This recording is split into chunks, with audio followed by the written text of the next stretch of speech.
नमस्कार।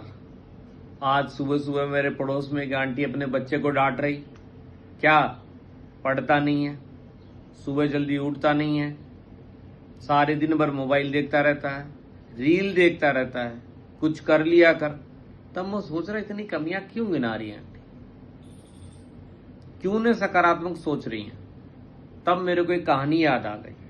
एक बार एक प्रसिद्ध चित्रकार थे और बहुत ही सुंदर सुंदर पेंटिंग बनाया करते थे। उन्होंने एक बार क्या किया, अपने गांव में चौराहे पर अपनी सबसे सुंदर जो पेंटिंग थी वो टांग दी और नीचे लिख दिया कि इस पेंटिंग में जो कमियां हैं उस पर एक निशान लगा दो।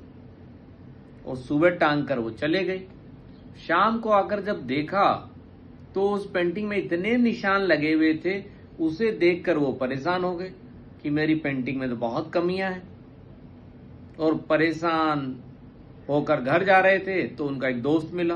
उसने पूछा क्यों परेशान हो, तो उसने बताया ऐसी ऐसी बात थी।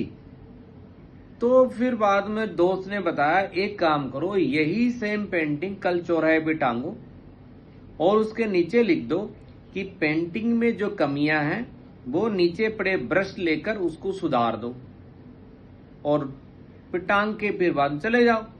फिर बाद में उन्होंने टांग दी और चले गए।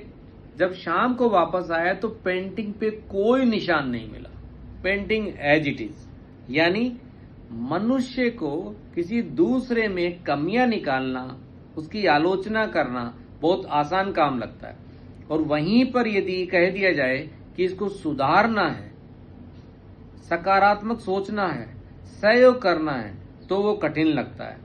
इसलिए मेरी गुजारिश आपसे यही है कि जब भी आप किसी परेशान व्यक्ति से मिलते हो तो आप सकारात्मक सोचिएगा।